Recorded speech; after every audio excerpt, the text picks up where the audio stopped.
Queen Vashri could not move. Her tall, violet body stood frozen at the entrance of the human prison building. The soft purple glow that usually came from her skin dimmed as she stared at the human guard. Her 4 eyes, 2 big ones where human eyes would be and 2 smaller ones above them, grew wide with shock.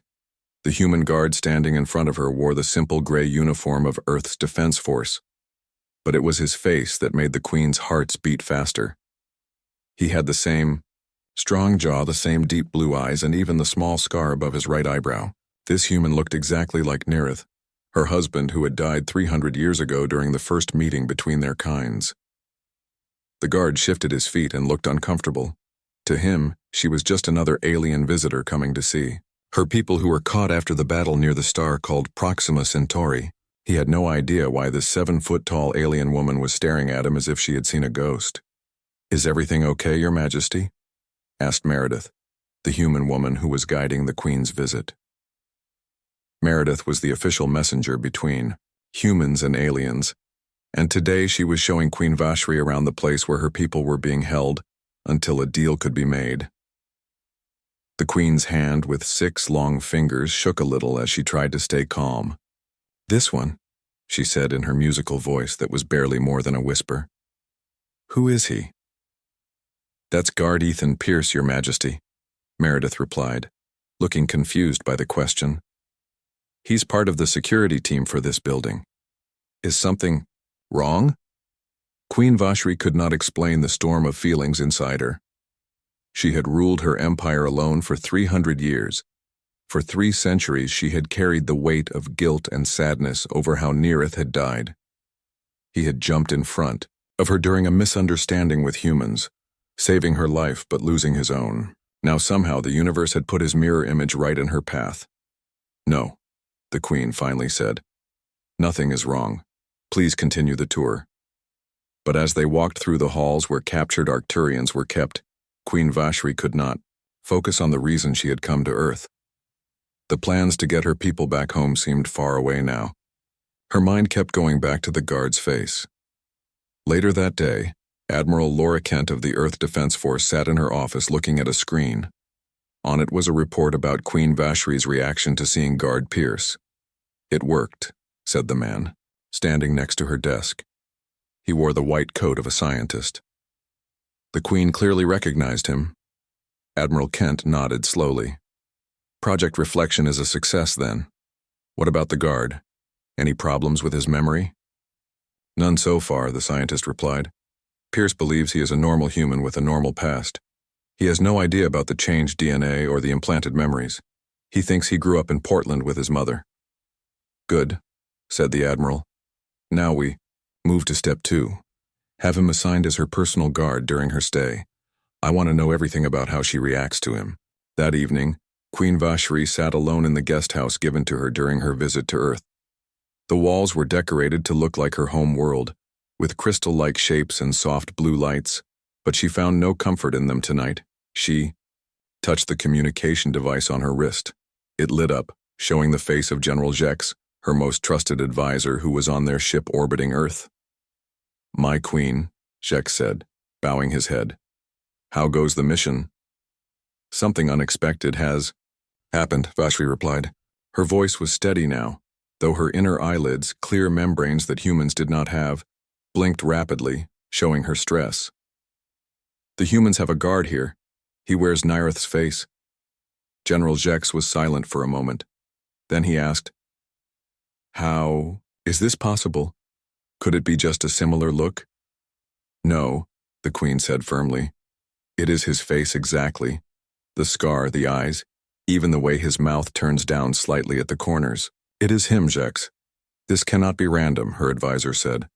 "The humans must have planned this. They must have found a way to use Nereth's appearance against you." Queen Vashri nodded slowly. "Yes. But how? And why now, after so many years?" Before Jex could answer, there was a knock at the Queen's door. When it opened, Guard Ethan Pierce stood there. He looked surprised to see the Queen alone. "Excuse me, Your Majesty," he said with a small bow. "I've been assigned as your personal security during your stay on Earth.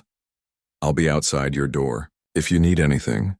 The Queen looked at him, trying to see past the face she had loved for so long. What is your name again?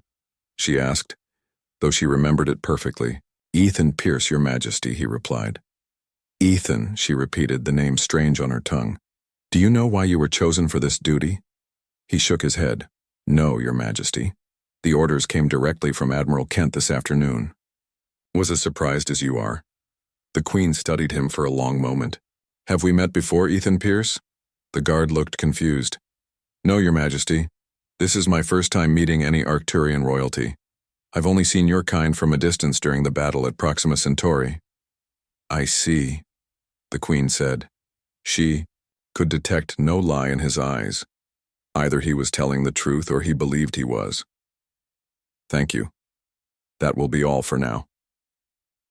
After he left, Queen Vashri turned off all listening devices she knew the humans had hidden in her room. Then she touched her wrist communicator again. Jex, I need you to do something. Check the human records. Find everything you can about a man named Ethan Pierce, and... She paused. Prepare the vengeance of light for possible action. Something is happening here beyond prisoner exchange talks. That night, Queen Vashri dreamed of Neareth for the first time in decades. In her dream, he was trying to tell her something, but she couldn't hear his words. She only saw his lips moving, forming the same phrase over and over. When she woke, she realized what he had been saying. Not what they seem. Not what they seem. Outside, her door, Ethan Pierce stood guard, fighting his own strange dreams of a crystal city he had never seen and a purple-skinned woman he had never met until yesterday. The morning sun shined through the special glass windows of the Earth Diplomatic Building. The glass was made to filter the sunlight that hurt Arcturian skin.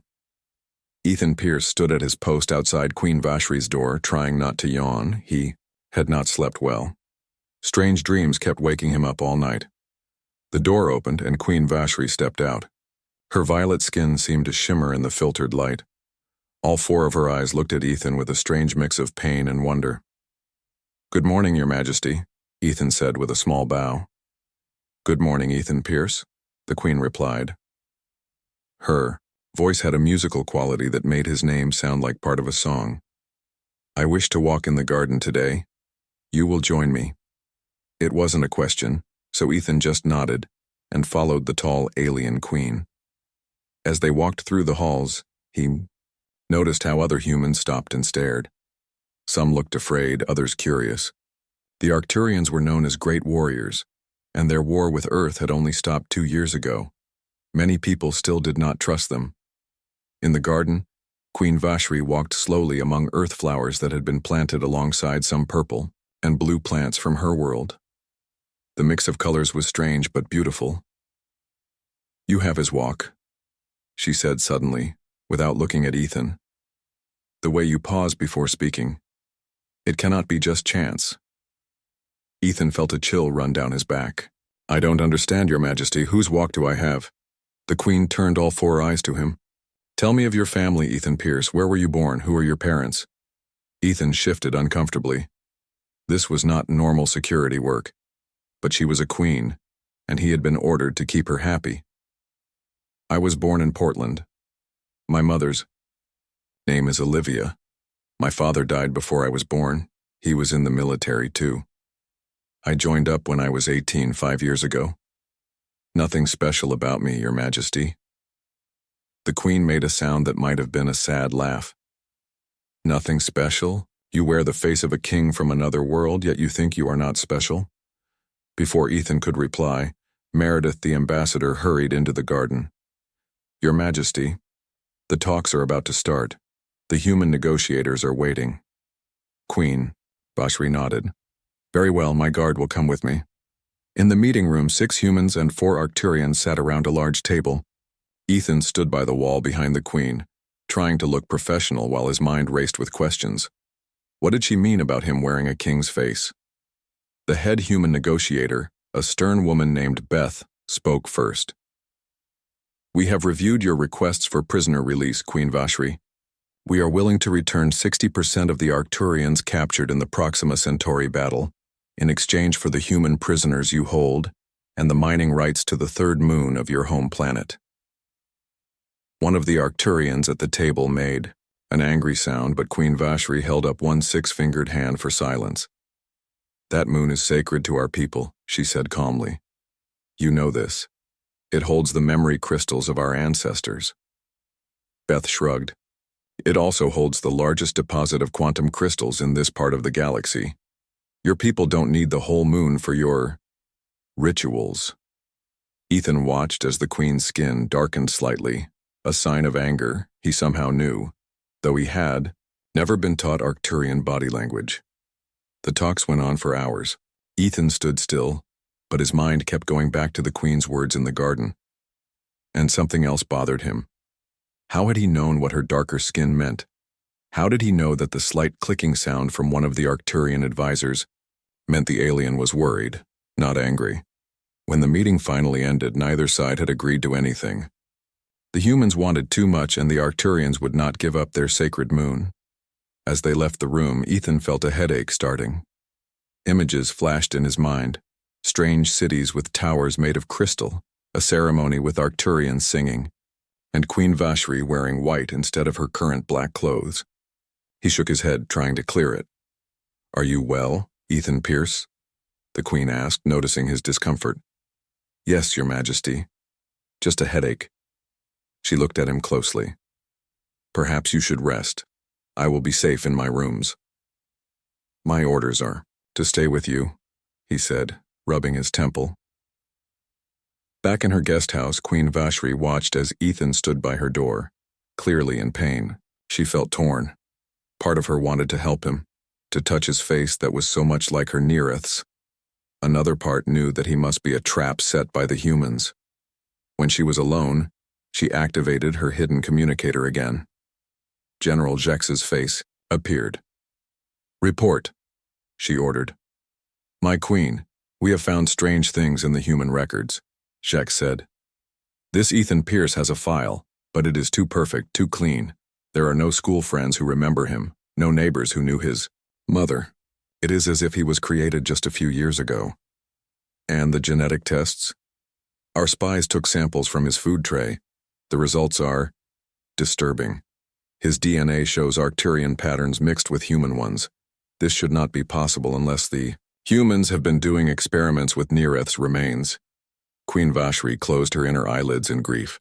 When we returned his body 50 years ago as a peace offering, they must have kept samples. But why make this copy now? What do they gain? Perhaps they think you will be weaker in negotiations if you are emotional about this human who looks like your husband, Jex suggested. Perhaps, the Queen said. Or perhaps there is more to their plan. Has the ship moved into position? Yes, my queen. The vengeance of light is at the edge of this solar system, cloaked. Commander Nia is ready for your signal. Good. Tell her to wait. I need to learn more about this human guard. I need to know if he is part of their plan or just a tool they are using.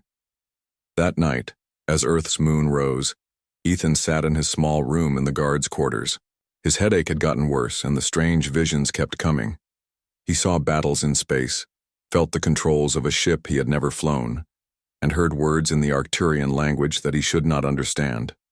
What's happening to me? He whispered, pressing his hands to his head. In her room, Queen Vashri made a decision. She would find out the truth about Ethan Pierce, even if it meant risking the peace talks.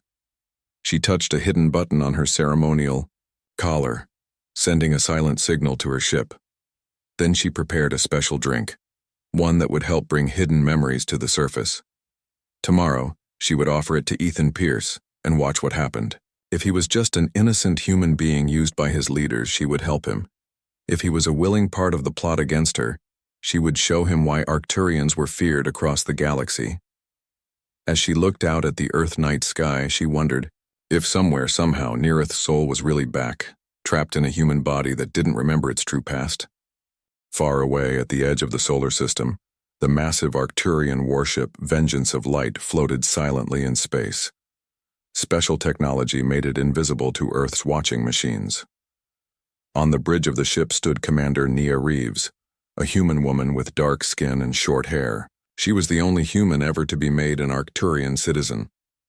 "The Queen has sent the signal," Nia announced to the crew. "We are to move closer to Earth, but take no action unless she fails to check in with us daily." The crew of 12,000 Arcturians looked to her with respect. Being human had not stopped Nia from rising to her position. 20 years ago, she had saved Queen Vashri during a peace talk that turned violent. The Queen had made her a blood sister, a rare honor. "What does the signal mean, Commander?" asked her second-in-command, a young Arcturian named Krell. "It means she has found something unexpected on Earth," Nia replied. "Something that may change everything." The ship's engines hummed softly as it began to move slowly toward Earth, still hidden from human eyes. Back on Earth, morning came again. Ethan Pierce had barely slept. The strange visions had gotten stronger. He had seen a battle on a red planet, felt himself pushing Queen Vashri out of the way of a human weapon, felt a burning pain in his chest. But that made no sense. He had never been in such a battle. He had never saved the Queen's life. When he reported for duty outside her door, Ethan's hands were shaking slightly. He tried to look normal, but when Queen Vashri opened the door, her 4 eyes seemed to see right through him. "You are unwell," she said. It wasn't a question. "I'm fine." "Your Majesty," he lied. The Queen stepped closer to him. She was nearly 8 feet tall, towering over his 6-foot frame. "You are having visions," she said quietly. "Seeing things you cannot explain?" Ethan felt a cold shock run through him. How could she know that? "Come inside," she said, stepping back from the door. "We will talk privately." He knew he should not enter her room alone. It was against security rules. But he found himself following her anyway, drawn by the need to understand what was happening to him. Inside, the room looked more alien than before. The Queen had rearranged the furniture in a pattern that seemed familiar to Ethan somehow. She pointed to a chair and he sat down. "Drink," she said, offering him a glass filled with a blue liquid. "What is it?" he asked, suspicious. "Something that will help clear your mind. It is not poison. See?" She took a small sip first, then offered it again. Ethan took the glass. Part of his training told him to refuse any food or drink from the aliens. But another part, a part he didn't understand, trusted her completely. He drank the blue liquid. It tasted like mint and something else he couldn't name. "Now," said the Queen, sitting across from him, "tell me about your dreams."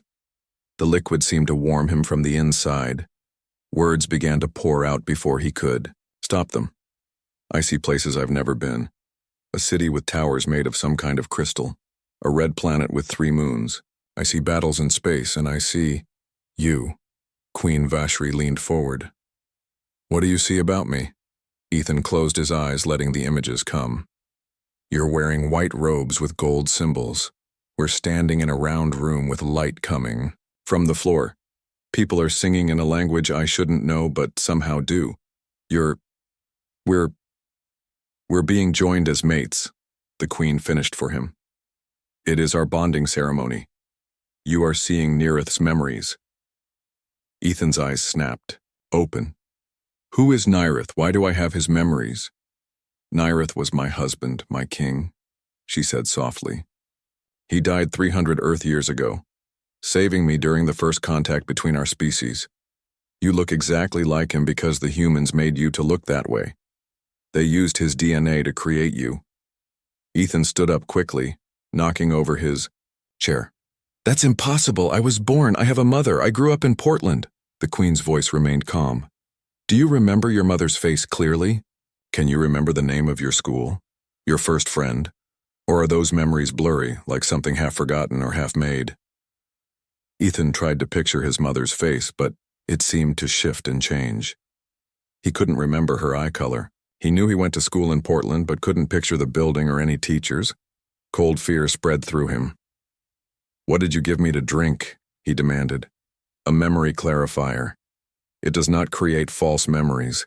It only helps real ones become clearer," the Queen explained. "The human Admiral Kent has used you as a weapon against me. They thought seeing Nyrith's face would weaken me in negotiations, but they did not know our ways. They did not know that Arcturians can sense genetic signatures. You do not just look like Nyrith. At some level, you share his essence. Ethan backed away from her. This is crazy. I'm a normal human. I'm going to report this conversation to my superiors. If you do, they will kill you, the Queen said simply. Your purpose is nearly complete. They have watched how I react to you. Once the talks end tomorrow, you become a loose end they must remove. That's not true.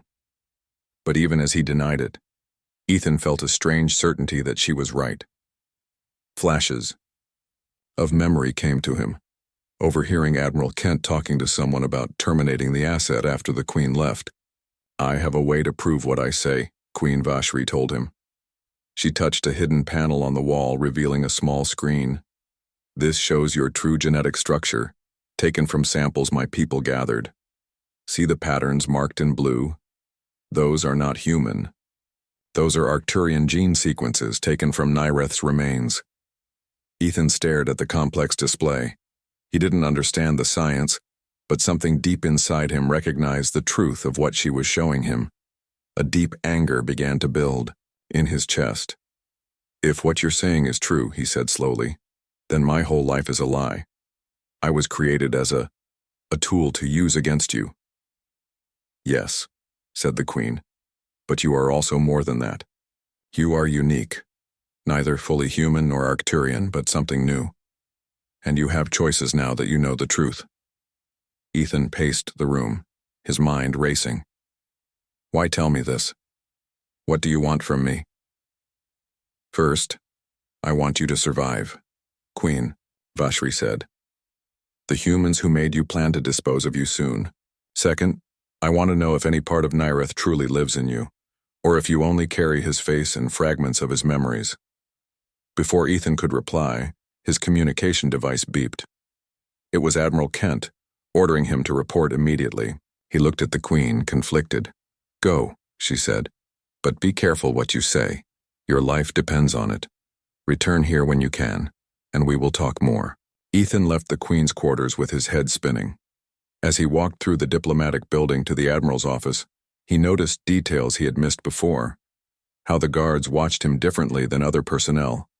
How certain areas were restricted to him despite his security clearance. Admiral Kent was waiting with Dr. Wade, the chief scientist of what Ethan now suspected was the project that had created him. The Admiral looked at him coldly. Report, Pierce. How is the Queen? Behaving? Ethan kept his face neutral, hiding his new suspicions. No change, ma'am. She continues to be interested in me but hasn't explained why. Dr. Wade stepped forward with a small device. We need to run a quick scan on you. Standard procedure. Instinctively, Ethan knew the device would detect the memory clarifier the Queen had given him. Is that really necessary, sir? I'm due back on duty. It's necessary, Admiral Kent said firmly. Hold still. In that moment, Ethan made his decision. Using combat, skills he never knew he had, he knocked the device from the doctor's hand and ran. Alarms began to sound as he sprinted through the halls back toward the Queen's quarters. When he burst through her door, Queen Vashri was waiting, as if she had known he would return. They know, he panted. Yes, she said calmly. It is time for us to leave this place. My ship is waiting. Your ship? But how do we get to it? Ethan asked, hearing the sound of running feet in the hall outside. The Queen smiled for the first time since he had met her. She touched a panel on her wrist, and suddenly the wall of her room shimmered and disappeared, revealing a small spacecraft hovering just outside. We jump, she said, taking his hand. As security forces burst into the room, Ethan and Queen Vashri leaped into the waiting ship. The last thing he saw before the door closed was Admiral Kent's face, twisted with anger and surprise.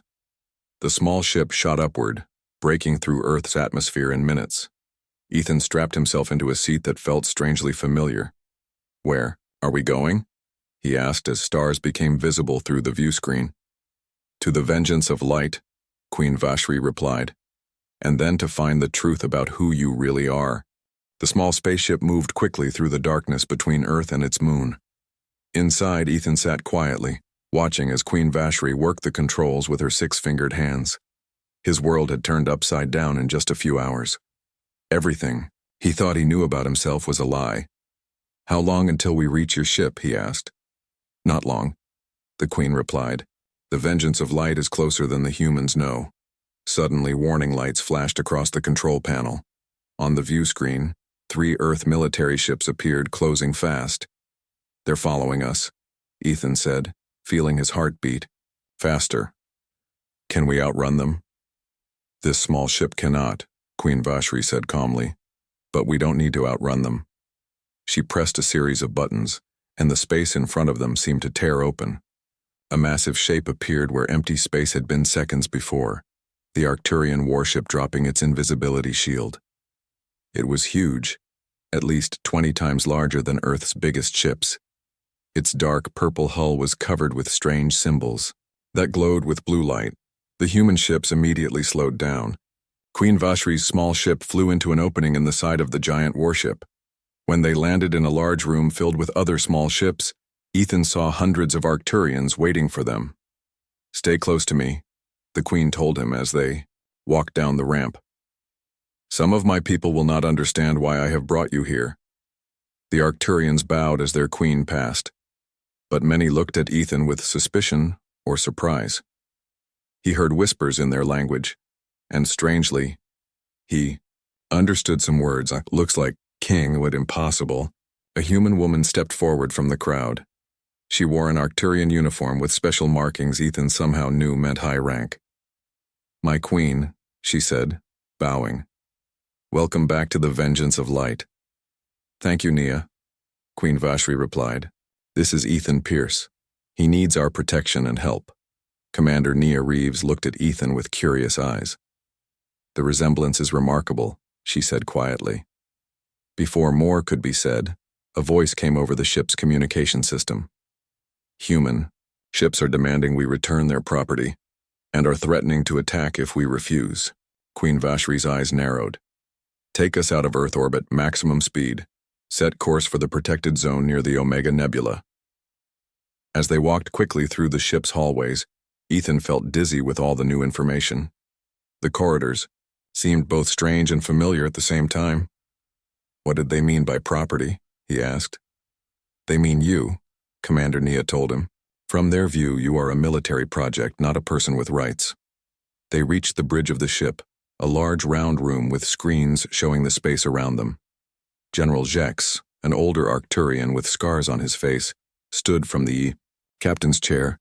"The humans have launched 6 more ships," he reported. "They cannot catch us, but they are trying to alert their forces near the Omega Nebula to cut us off." "Let them try," Queen Vashri said, taking her place in the center chair.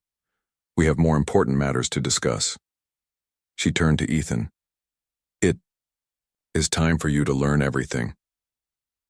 Over the next few hours, as the ship traveled faster than light toward the nebula, Ethan learned the full truth of his existence. The Queen showed him secret files that her spies had stolen from Earth's military computers. He saw images of himself in a laboratory, floating in a tank of liquid while scientists worked around him. He saw reports about Project Reflection and its goal of creating a psychological weapon against the Arcturian Queen.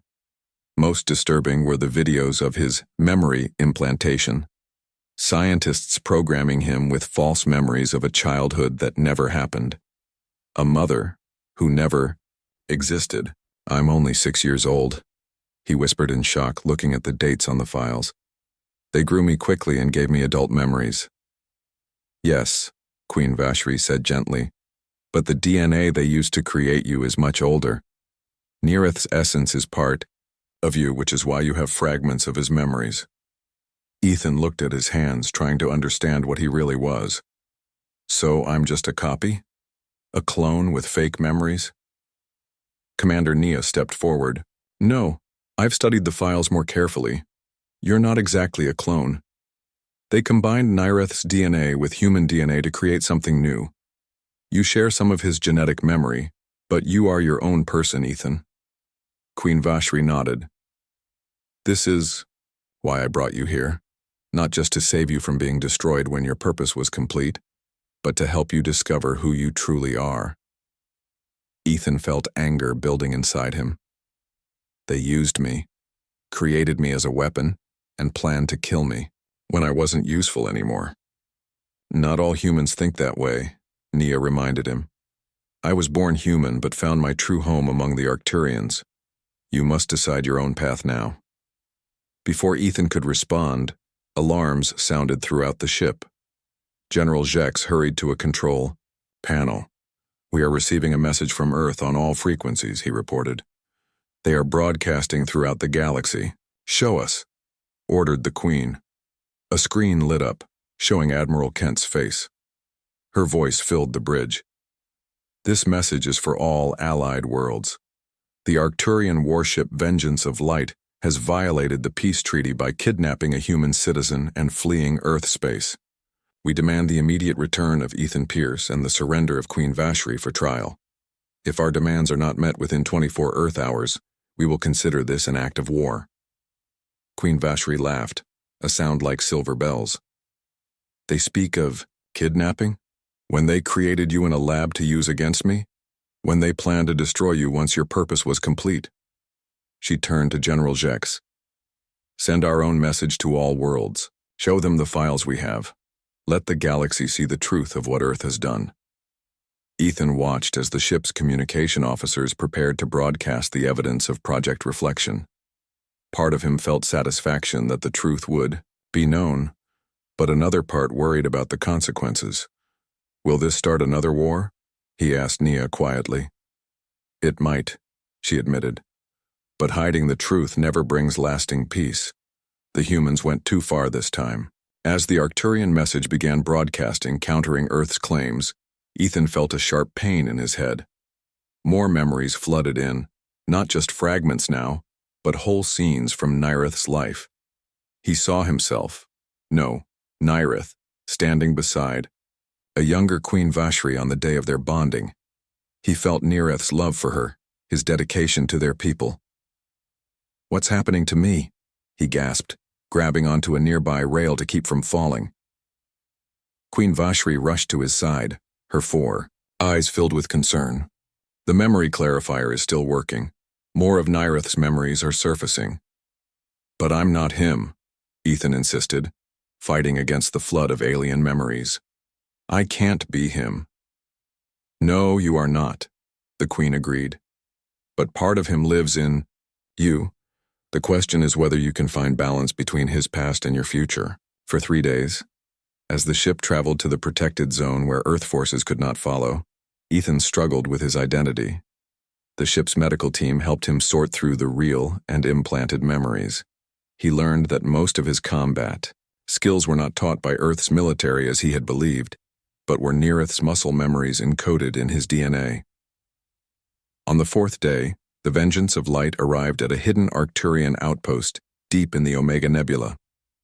The gas and dust of the nebula created beautiful colors that swirled around the ship as it docked at the space station. In Queen Vashri's private meeting room, Ethan sat with her, Nia, and General Jex. News from across the galaxy showed that their broadcast had worked. Many worlds were condemning Earth for its unethical creation of a sentient being designed to be used and discarded. Some were calling for sanctions against Earth. Others warned of a new war. What happens now? Ethan asked. With me, I mean. Queen Vashri looked at him with all 4 eyes. That depends on what you want, Ethan Pierce. You are free to choose your own path. If you wish to return to Earth, we will arrange it, though I cannot guarantee your safety there. If you wish to stay among the Arcturians, you would be welcome. As a citizen of our empire, Ethan considered his options. Going back to Earth meant facing people who saw him as a thing they had made, not a person. Staying with the Arcturians meant living among aliens who might only see Nyrith when they looked at him. There is a third choice, Nia suggested.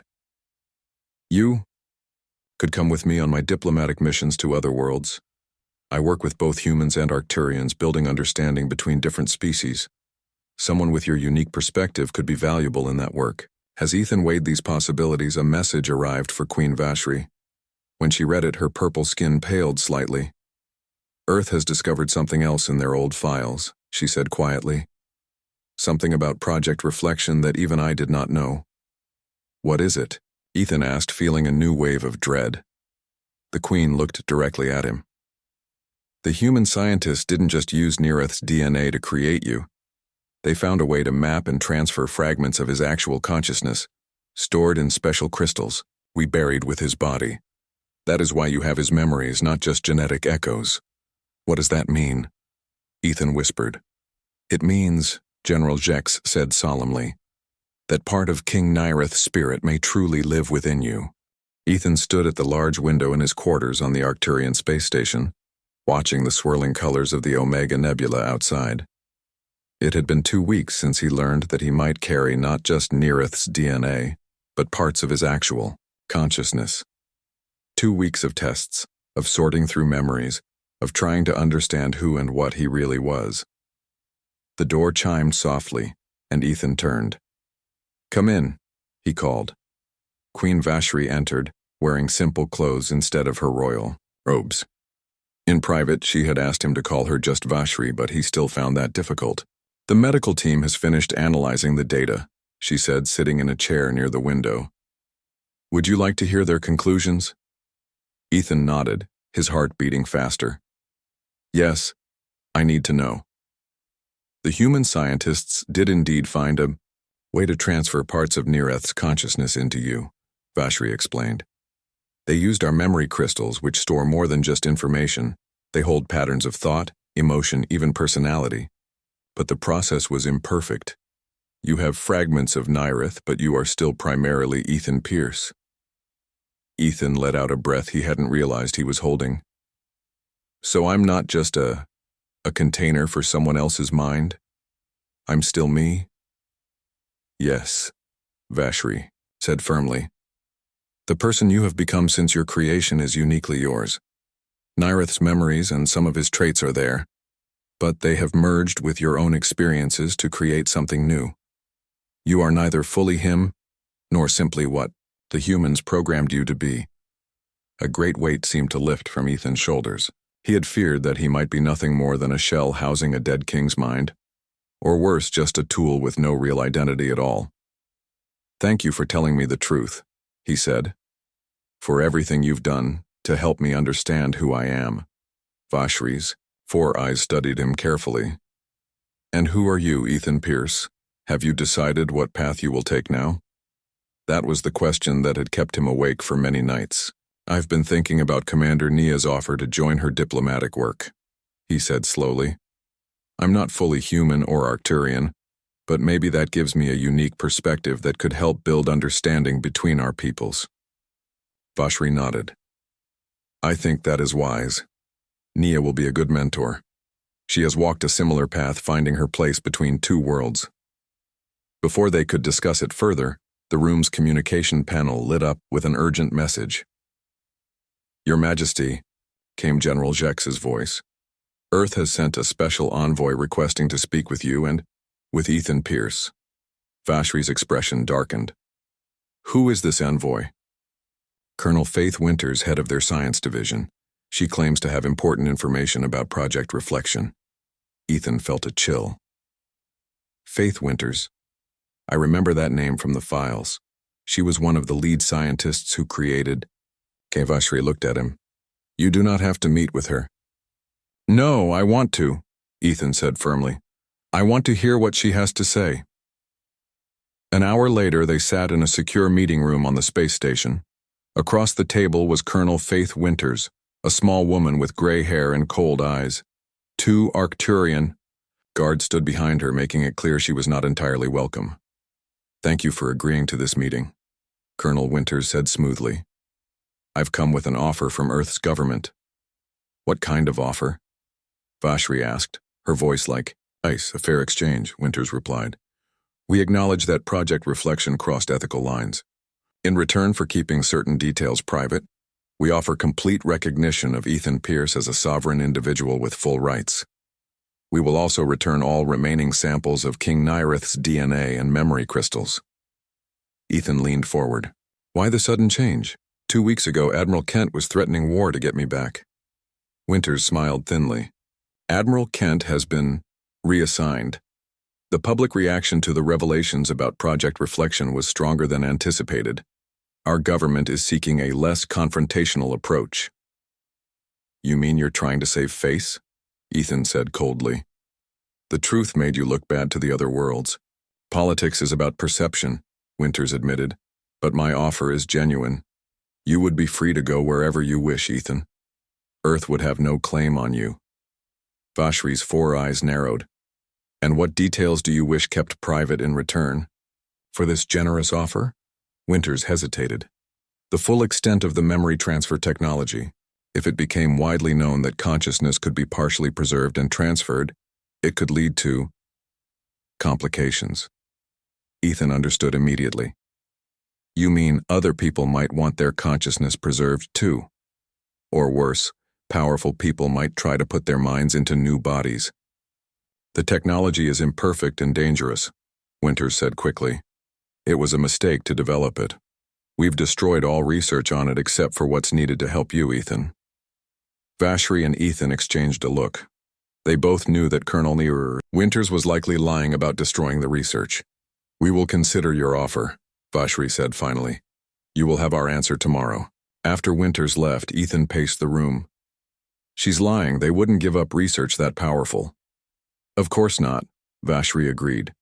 But we must decide how to respond. This affects not just us, but potentially all sentient beings. They spent hours discussing the implications with General Jex, Commander Nia, and the ship's medical team. By morning, they had formed a plan. When Colonel Winters returned for their answer, she found not just Vashri and Ethan waiting, but representatives from 12 other worlds who had been quietly invited to the space station overnight. What is this? Winters demanded, looking at the diverse group of aliens and humans. This is transparency, Vashri said calmly. We have shared everything we know about Project Reflection with these representatives of the Galactic Council. They will help ensure that this technology is properly controlled. One of the representatives, a tall blue-skinned alien, spoke up.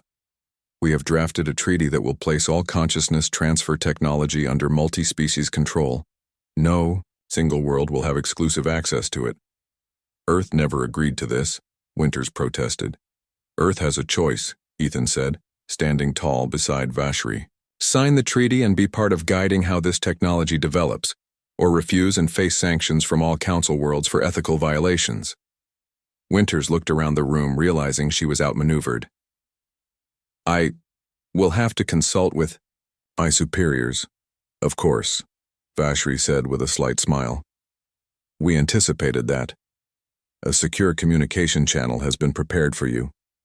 3 days later, a reluctant Earth government agreed to sign the treaty.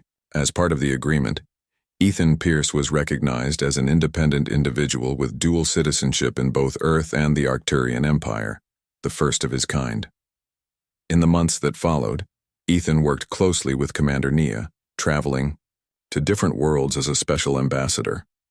His unique perspective helped bridge gaps in understanding between humans and aliens. The story of his creation became widely known, a cautionary tale about the ethics of creating sentient life. The Arcturian scientists helped him integrate Neareth's fragmented memories with his own, until he could access them without confusion. He came to see these memories as a gift, a window into another life that enriched his own, rather than something that defined him. 1 year after his escape from Earth, Ethan stood again on the observation deck of the Arcturian Royal Palace on their homeworld. The twin moons hung in the night sky, casting soft light over the crystal towers of the city. Do you regret any of it? Asked Vashri, who had joined him to watch the moons rise. Ethan considered the question carefully. I regret the pain it caused, especially to you, but I can't regret my own existence. Nor do I regret it, Vashri said softly. For centuries, I carried the weight of Nyreth's death, meeting you, not because you look like him, but because you helped me see past my grief to a new future, has been a kind of healing. Their relationship had evolved over the months. She was no longer just the queen who had rescued him, nor was he simply a reminder of her dead husband.